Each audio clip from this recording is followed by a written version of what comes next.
Tokyo का वसंत हमेशा खूबसूरत होता है, पर उस सुबह बारिश की हल्की बूंदें गिर रही थीं। स्कूल की इमारत के सामने खड़े साकुरा के पेड़ तक पर धुंध सी छाई थी। उसी पेड़ के नीचे खड़ा था हिरोशी तनाका, काले बालों वाला, शांत चेहरा, पर आंखों में हमेशा कुछ टूटा सा। स्कूल में वह टॉपर था, सब उसे पसंद करते थे, पर असल में उसे कोई नहीं जानता था। उसने एक गहरी सांस ली। आज भी वही दिन, बस खामोशी में कटाना है। उसी वक्त स्कूल गेट तेजी से खुला और अंदर एक लड़का घुसा, बैग कंधे से लटकता हुआ, कपड़े थोड़े भीगे हुए और आंखों में गुस्सा जिसे वह छुपाना भी नहीं चाहता था। काई यामामोटो, स्कूल में ट्रबल स्टूडेंट के नाम से मशहूर, किसी से खास बात नहीं करता, टीचरों से बहस करता है और लड़ाई करने की अफवाहें हर तरफ फैली रहती हैं। हिरोशी ने उसे पहली बार इतने पास से देखा। काई ने भी उसे देखा, एक सेकंड के लिए, और फिर नजरें फेर कर आगे बढ़ गया। लेकिन उस एक पल में हिरोशी को कुछ अजीब सा हुआ, जैसे उस लड़के ने एक नज़र में उसका दर्द पढ़ लिया हो। क्लासरूम में हमेशा की तरह शोर था, पर जब काई अंदर आया तो आधा शोर खुद ही कम हो गया। सब उसे देखते रहे। हिरोशी खिड़की वाली सीट पर बैठा था। हवलदार जैसी टीचर मिस आक्यामा अंदर आई और जोर से बोली, काई यामामोटो, आज फिर देर। कारण? काई ने बेपरवाही से कहा। बारिश। क्लास हंस पड़ी, लेकिन मिस आक्यामा ने भौहें सिकोड़ लीं। हर दिन कोई नया कारण होता है। काई चुप रहा, और तभी हिरोशी की नज़रें उससे मिलीं। वो पहली बार था जब हिरोशी ने उसकी आंखों में देखकर महसूस किया कि इस लड़के के अंदर भी बहुत कुछ दबा है, कुछ भारी, कुछ अकेला। Lunch break. हिरोशी हमेशा की तरह साकुरा के पेड़ के नीचे अकेला बैठकर खाना खाता था। वह जगह उसकी दुनिया से भागने का ठिकाना थी। आज भी वही किया। बेंटो खोला, पर खाने का मन नहीं था। तभी हल्की सी सरसराहट हुई। काई पास की बेंच पर बैठ गया, बिना पूछे, बिना कुछ कहे। हिरोशी चौंक गया। 2 मिनट तक खामोशी रही। बारिश हल्की बूंदों में बदल चुकी थी और पेड़ की पत्तियों पर पानी गिरकर छोटी छोटी आवाजें कर रहा था। आखिर हिरोशी ने हिम्मत करके पूछा, तुम यहाँ क्यों बैठे? काई ने हल्के से कंधे उचका दिए। जगह खाली थी। हिरोशी ने कुछ नहीं कहा, लेकिन दिल की धड़कन थोड़ी तेज हो गई। आमतौर पर कोई उसके पास नहीं बैठता था। काई ने उसकी बेंटो बॉक्स की तरफ देखा। तुम खा क्यों नहीं रहे? हिरोशी चौंक गया। कर कुछ नहीं, मन नहीं। काई ने पहली बार उसके चेहरे को गौर से देखा। उसकी आंखों में वही टूटा सा दर्द था जिसे वह अक्सर खुद में देखता था। अच्छा सिखा है तुम्हें सब कहना, कुछ नहीं, उसने धीमे से कहा। हिरोशी का दिल रुक सा गया। ये वही बात थी जो अब तक किसी ने उससे नहीं कही थी। शाम की घंटी बजते ही सब घर जाने लगे, पर बाहर बारिश फिर तेज हो चुकी थी। हिरोशी के पास छाता नहीं था, लेकिन उसे घर तक पैदल ही जाना था। वह साकुरा पेड़ के पास खड़ा बारिश रुकने का इंतजार कर रहा था। तभी उसके सिर पर अचानक एक छाता आ गया। उसने ऊपर देखा। काई खड़ा था। चलो। हिरोशी हड़बड़ा गया। नहीं, मैं किसी को परेशान नहीं करना चाहता। काई ने छाते को थोड़ा नीचे कर लिया और बोला, शोर मत करो, बारिश में बीमार पड़ गए तो स्कूल में फिर झंझट होगा। और बिना जवाब का इंतजार किए उसने छाता बढ़ा दिया। हिरोशी उसके साथ चल पड़ा। दोनों एक छाते के नीचे। साकुरा की पत्तियों से टपकता पानी, ठंडी हवा और दो दिल जो दोनों ही बोलना नहीं जानते थे। कुछ मिनट बाद काई ने धीमे से कहा, तुम बहुत अकेले लगते हो। हिरोशी की आंखें अनचाही नमी से भर गईं। तुम भी। काई रुक गया। पहली बार किसी ने उससे ये कहा था। दोनों एक दूसरे को देख रहे थे, और बारिश उनके बीच की खामोशी को और गहरा कर रही थी। हिरोशी घर के मोड़ पर रुक गया। धन्यवाद, छाते के लिए भी। और वह रुक गया। काई ने उसकी तरफ देखा। कल भी यहाँ बैठना, साकुरा के नीचे। हिरोशी ने पहली बार हल्की सी मुस्कान दी। ठीक है। काई मुड़ा और बारिश में चलता गया। हिरोशी वहीं खड़ा उसे देखते हुए सोच रहा था, इस लड़के में कुछ ऐसा है जो मुझे समझ लेता है बिना कहे। और शायद उसकी अपनी खामोशी भी पहली बार कुछ कहना चाहती थी। अगली सुबह मौसम साफ था, लेकिन हवा में वसंत की ठंडक अभी भी थी। स्कूल के रास्ते पर चलते हुए हिरोशी अनजाने में मुस्कुरा रहा था। उसके कदम हल्के थे, जैसे दिल में कहीं कोई छोटी सी गर्माहट बस गई हो। वह अपने आप से सोच रहा था, काई आएगा, या वो बस यूं ही बोल गया था। उसने कई लोगों को साकुरा पेड़ के नीचे जाते हुए देखा, पर कोई भी काई नहीं था। हिरोशी का दिल धीरे धीरे भारी होने लगा। क्लासरूम की खिड़की से उसने बाहर झांका, फिर भी काई नहीं। लंच ब्रेक की घंटी बजते ही हिरोशी तुरंत नीचे गया। साकुरा का पेड़ शांत खड़ा था, पत्तियां हवा में झूल रही थीं, पर बेंच खाली थी। हिरोशी बैठ गया और अपनी किताब खोली, पर उसकी आंखें हर 2 मिनट में स्कूल गेट की तरफ चली जाती थीं। अचानक, चलो हटो, मेरी जगह पर बैठे हो। हिरोशी ने चौंक कर देखा। काई उसके सामने खड़ा था, हल्की मुस्कान लिए हुए। तुम आए? काई ने आंखें थोड़ी सनकरी कर लीं। तुमने सोचा मैं नहीं आऊंगा? हिरोशी शर्मिंदा सा हो गया। नहीं, मतलब बस। काई उसके बगल में बैठ गया। दोनों के बीच एक अनजानी गर्माहट थी, जो शब्दों से कहीं ज्यादा साफ थी। काई ने बैंटो खोला और चॉपस्टिक आगे बढ़ाते हुए बोला, एक बाइट लोगे? हिरोशी का चेहरा लाल हो गया। मैं? हाँ, तुम, किसी को मारने नहीं वाला खाना। हिरोशी ने धीरे से एक बाइट ली। उसे नहीं पता क्यों, पर उसे दिल की धड़कन अपने कानों तक सुनाई दे रही थी। काई हल्की हंसी हंसा, तुम बहुत जल्दी लाल हो जाते हो। हिरोशी नीचे देखने लगा, नहीं, बस आदत नहीं है। किस बात की? किसी के पास बैठने की, किसी से बात करने की, किसी के अपना कुछ बांटने की। काई की मुस्कान गायब हो गई। उसने धीमे से पूछा, तुम इतने अकेले क्यों हो हिरोशी? हिरोशी का हाथ रुक गया। वह कुछ देर तक चुप रहा। हवा साकुरा की पत्तियों को हिला रही थी और उनकी छाया दोनों के चेहरों पर पड़ रही थी। फिर वह बोला, लोग मुझे पसंद करते हैं पर जानते नहीं। काई ध्यान से उसे देख रहा था। मुझे किताबों में छुपने की आदत है, असल दुनिया में नहीं। और घर? काई ने पूछा। उसकी आवाज़ धीरे हो गई। हिरोशी ने हल्के से सिर हिलाया। वहाँ भी उतनी ही खामोशी है। काई ने अपने मुट्ठी भींच ली, जैसे वह ये बात अच्छी तरह समझ सकता था। काई ने अचानक विषय बदला, तुमने कभी किसी को पसंद किया है? हिरोशी ने हड़बड़ा कर कहा, ना नहीं। काई हंसा, शांत, बस पूछा था। ऐसा रिएक्शन क्यों दे रहे हो? हिरोशी और लाल हो गया। वह आंखें चुरा रहा था। काई ने उसकी तरफ थोड़ा झुककर कहा, अगर कोई तुम्हें पसंद करे तो? हिरोशी ने उसकी आंखों में देखा। एक पल के लिए सांस रुक गई। पता नहीं, कभी सोचा नहीं। काई ने हल्की मुस्कान के साथ कहा, सोचना चाहिए, कौन जानता है कोई पहले से पसंद करता हो। हिरोशी कुछ बोल पाता उससे पहले ही क्लास की घंटी बज गई। दोनों उठे, पर हिरोशी के कदमों में हल्की लड़खड़ाहट थी। शाम को स्कूल खत्म होने के बाद दोनों साथ नहीं निकले। काई को किसी टीचर ने रोक लिया था। हिरोशी ने सोचा कि वो आज अकेला ही घर जाएगा, पर जैसे ही वह गेट के पास पहुंचा, हिरोशी, उसकी धड़कन रुक गई। काई दौड़ता हुआ आ रहा था। रुको, साथ चलेंगे। हिरोशी ने उसे देखते हुए धीमे से मुस्कुराया। बारिश तो नहीं है आज? काई ने कंधे उचका दिए। बारिश का बहाना था, असल में तुम्हारे साथ चलना अच्छा लगता है। हिरोशी का दिल धड़क उठा। उसे समझ नहीं आ रहा था कि इन रास्तों में अचानक इतनी रोशनी कैसे आ गई। दोनों साथ साथ चल रहे थे। हवा में साकुरा की पंखुड़ियां उड़ रही थीं, जैसे वसंत उनकी कहानी सुन रहा हो। रास्ते में एक जगह काई रुक गया।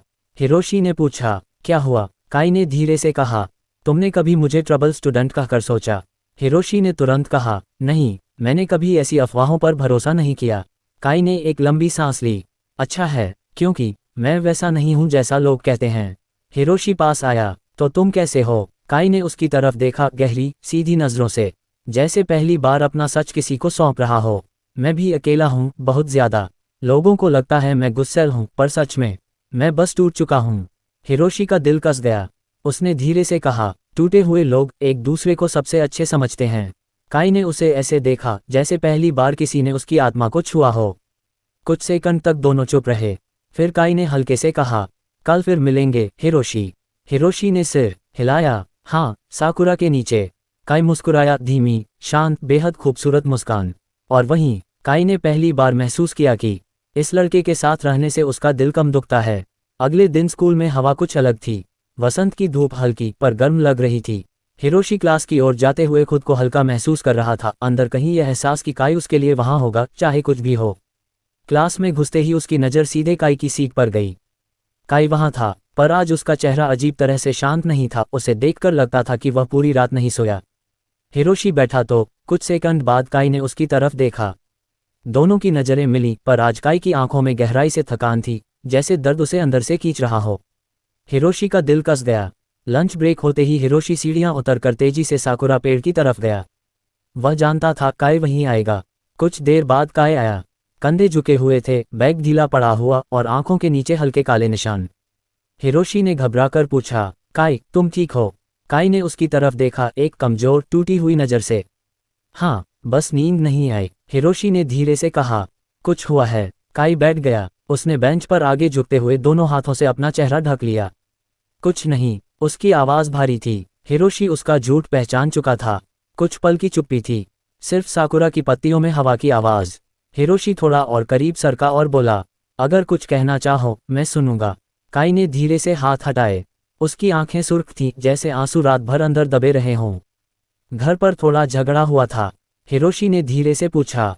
तुम्हारे पापा? काई की आंखें एक पल के लिए चमक उठीं, जैसे किसी ने सच में उसे समझ लिया। वह धीमे से बोला, हाँ, पापा को लगता है कि मैं बेकार हूँ, गलत हूँ हर चीज़ में। मैं लड़ाई नहीं करना चाहता था, लेकिन उसकी आवाज़ टूट गई। मैं सुन नहीं पाया। मुझे गुस्सा आ गया और मैं घर से निकल गया। हिरोशी का दिल भारी हो गया। वह समझ सकता था काई की बगावत गुस्से से नहीं, दर्द से आती थी। तुम अकेले नहीं हो, हिरोशी ने धीरे से कहा।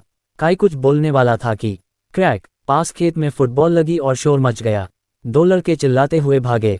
अरे माफ करना काई। काई ने गुस्से भरी नजर डाली। लड़के डरकर भाग गए। हिरोशी ने गहरी सांस ली। वह समझ गया कि काई का गुस्सा कितना गलत समझा जाता है। काई ने उसकी तरफ देखा और धीरज से बोला, तुम डर नहीं रहे। हिरोशी ने धीरे धीरे सिर हिलाया। तुम्हारी आंखों ने कभी डराया नहीं, सिर्फ छुपा दर्द दिखाया है। काई के होंठ थोड़ा खुले, जैसे उसने पहली बार सुना हो कि कोई उसे समझता है। Homework time. क्लास में टीचर ने अचानक प्रोजेक्ट अनाउंस किया। आप लोग जोड़ी बनाए, हफ्ते भर में प्रेजेंटेशन देना है। चिल्लापों मच गई। सब अपने अपने दोस्तों की तरफ भागे। हिरोशी बैठे रहा, जैसे उसे पता था कि उसे कोई नहीं पूछेगा। तभी काई उसकी डेस्क पर खड़ा था। मेरे साथ बनोगे? पूरी क्लास चुप हो गई। सब ने ऐसे देखा जैसे किसी बड़ी खबर की घोषणा हो गई हो। हिरोशी हड़बड़ाया, मैं, लेकिन सब तुम्हें, मुझे फर्क नहीं पड़ता। काई ने उसे बीच में रोका। अगर तुम नहीं चाहते तो? हिरोशी ने तुरंत कहा, नहीं, मैं चाहता हूं, मैं तुम्हारे साथ काम करूंगा। काई ने हल्की सी मुस्कान दी, एक दुर्लभ, कोमल मुस्कान जो सिर्फ हिरोशी के लिए थी। बाकी क्लास कानाफूसी करने लगी। वाह, काई ने पहली बार किसी को खुद पूछा। ये दोनों कुछ अजीब है ना? काई ने मुड़कर सबको घूरा। 1 सेकंड में चुप्पी। स्कूल खत्म। दोनों लाइब्रेरी में प्रोजेक्ट पर काम कर रहे थे। दम दम की शांति, गर्म पीली रोशनी, और 2 लड़के जो धीरे धीरे एक दूसरे की मौजूदगी की आदत बनते जा रहे थे। काई किताब पढ़ते पढ़ते अचानक बोला, तुम बहुत अच्छे हो। हिरोशी का पेन रुक गया। क्या? काई ने किताब बंद की और उसकी तरफ सीधा देखा। तुम हर चीज में ईमानदार हो, छोटे छोटे कामों में भी। तुम्हें पता भी नहीं कि लोग तुम्हारी इस चीज को कितना पसंद कर सकते हैं। हिरोशी की सांस अटक गई। मेरी कौन सी चीज? काई ने धीरे, बेहद धीरे कहा, तुम्हारी दयालुता। तुम डरते हो लेकिन फिर भी दूसरों को चोट नहीं पहुंचाते। हिरोशी की आंखें नम हो गईं। उसे इतनी सच्चाई से कभी किसी ने नहीं देखा था। कुछ पल की चुप्पी के बाद काई ने उसका हाथ पकड़ लिया पहली बार। हिरोशी सिहर गया। जब तुमने कहा था कि लोग मुझे गलत समझते हैं, उस दिन पहली बार किसी ने मुझे सच में देखा था। हिरोशी धीमी आवाज में बोला। काई, दोनों के हाथ धीरे धीरे कस गए। खामोशी भारी थी, लेकिन दर्द जैसी नहीं, किसी नई शुरुआत जैसी। पर तभी लाइब्रेरी 5 मिनट में बंद हो रही है। अटेंडेंट की आवाज से दोनों चौंक गए। काई ने जल्दी से हाथ छोड़ लिया, थोड़ा घबराकर। हिरोशी ने महसूस किया, काई इतना मजबूत दिखता है, पर जब उसके दिल की बात आती है वह उतना ही नाजुक है। लाइब्रेरी से बाहर आते समय सूरज ढल चुका था। अंधेरा धीरे धीरे छाने लगा था। दोनों स्कूल गेट की ओर चल रहे थे साथ साथ, पर आज इतनी खामोशी थी कि हर कदम की आवाज सुनाई दे रही थी। गेट पर पहुंचकर काई रुक गया। हिरोशी ने पलटकर देखा। काई की आंखें गहरी, भारी और भावनाओं से भरी थीं। क्या तुम मेरे दोस्त हो? हिरोशी की सांस हल्की रुक गई। ये सवाल जितना साधारण लगा उतना ही काई की दुनिया में भारी था। हिरोशी एक कदम आगे बढ़ा। काई के बेहद पास आकर उसने कहा, दोस्त। काई, तुम मेरे लिए सिर्फ दोस्त नहीं हो। काई स्टन रह गया, जैसे उसकी दुनिया एक पल के लिए ठहर गई हो। हिरोशी ने आगे कहा, तुम मेरे दिल के बहुत करीब हो। काई की आंखों में भावनाएं उबलकर ऊपर आने लगीं, जैसे उसने ये शब्द कभी सुने ही न हों। पर हिरोशी मुड़ा और धीरे से कहा, कल मिलते हैं साकुरा के नीचे। काई वहीं खड़ा देखता रह गया। उसके अंदर एक अनसुनी धड़कन तेज हो रही थी। शायद उसने पहली बार महसूस किया कि वह अकेला नहीं है, अब बिल्कुल नहीं। अगले दिन स्कूल पहुंचना हिरोशी को थोड़ा घबराहट भरा लगा। काई के साथ कल की बातचीत उसके दिल में बार बार गूंज रही थी। तुम मेरे लिए सिर्फ दोस्त नहीं हो। वह खुद भी नहीं समझ पा रहा था कि उसने यह बात इतना ईमानदारी से क्यों कह दी, लेकिन वह पछता नहीं रहा था। क्लास में पहुंचते ही उसकी नज़र काई को ढूंढने लगी, पर काई की सीट खाली थी। हिरोशी के दिल में बेचैनी उठी। पहला पीरियड, काई नहीं। दूसरा पीरियड, फिर भी नहीं। टीचर ने सिर्फ इतना कहा, काई यामामोटो आज अनुपस्थित है। हिरोशी को लगा किसी ने उसके पेट में कुछ भारी सा डाल दिया हो। लंच ब्रेक में भी काई के न आने से हिरोशी साकुरा पेड़ के नीचे बैठकर बेचैन होने लगा।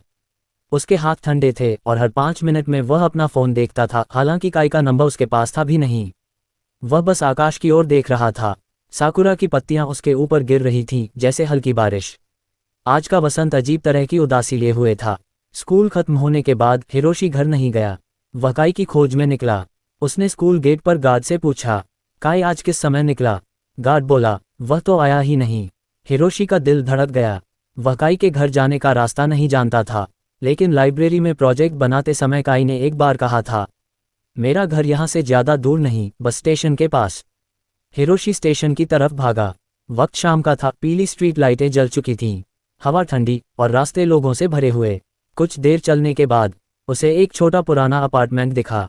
ये जगह काई जैसी नहीं थी, पर शायद काई की जिंदगी जैसी थी, थोड़ी टूटी हुई, थोड़ी छुपी हुई। हिरोशी ने हिम्मत करके दरवाज़ा 302 के सामने दस्तक दी। टॉक टॉक। कुछ सेकंड बाद दरवाज़ा खुला। काई का चेहरा दिखाई दिया और एक झटके में हिरोशी की सांस रुक गई। काई के होंठ कटे हुए थे, गाल पर हल्की सूजन, आंखें सुर्ख जैसे वह रोया हो। हिरोशी के मुंह से आवाज़ मुश्किल से निकली, काई। काई ने चौंक कर उसे देखा, फिर तुरंत दरवाज़ा आधा बंद करने की कोशिश की। तुम यहाँ क्यों आए? उसकी आवाज़ थकी हुई थी, ऑलमोस्ट डर से भरी।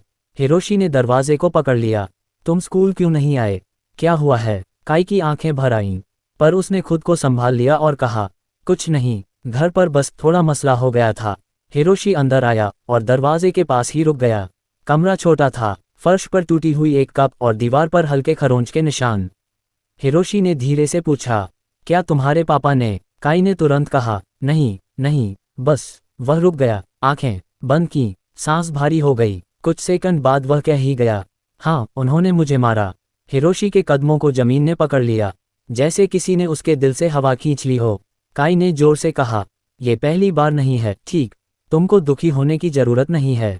हिरोशी धीरे धीरे उसके पास गया। उसने काई के गाल को छूने की कोशिश की, पर काई ने हाथ पीछे खींच लिया। मत छुओ। हिरोशी रुक गया, उसकी आंखें भर आईं। काई की आवाज़ कांप रही थी, मैं नहीं चाहता कि तुम मुझे इस तरह देखो, मैं मजबूत दिखना चाहता था। हिरोशी ने धीरे से कहा, काई, तुम्हें मेरे सामने मजबूत बनने की ज़रूरत नहीं है।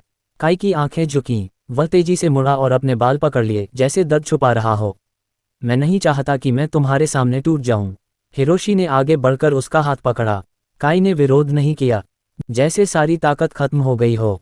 हिरोशी ने उसका चेहरा अपनी ओर किया, धीरे, नरमी से। उसकी आवाज़ फुसफुसाहट जैसी थी, अगर तुम्हें कभी टूटना हो काई, तो मेरे सामने टूटो, मैं तुम्हें संभाल लूंगा। काई की आंखें फैल गईं, उसके भीतर कहीं एक रोक टूट गई, उसकी सांसें भारी हो गईं, और अचानक काई ने अपना माथा हिरोशी के कंधे पर टिकाया। कुछ सेकंड बाद हिरोशी ने महसूस किया कि उसकी शर्ट भीग रही है। काई रो रहा था, धीमे, चुपचाप, टूटता हुआ। हिरोशी ने अपने दोनों हाथों से काई को थाम लिया, उसकी पीठ को हल्के हल्के सहलाता रहा। कमरे की खामोशी सिर्फ काई की भारी सांसों से टूट रही थी। कुछ देर बाद काई फुसफुसाया, हिरोशी, तुम मेरे लिए इतने इतने खास क्यों बनते जा रहे हो?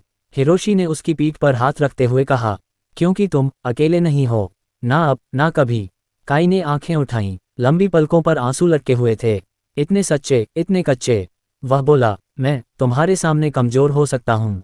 हिरोशी ने धीरे से सिर हिलाया, हमेशा। काई ने उसकी तरफ एक इंटेंस, गहरी नज़र से देखा, तुम मेरे लिए क्या हो हिरोशी? हिरोशी का दिल जोर से धड़क उठा। उसने धीमे से कहा, शायद वो जो तुम्हें सबसे पहले समझा। काई ने उसके हाथ को कसकर पकड़ा, उस पकड़ में दर्द भी था और जरूरत भी। उस पल दोनों समझ गए, उनके दिल एक दूसरे के बिना नहीं रह सकते।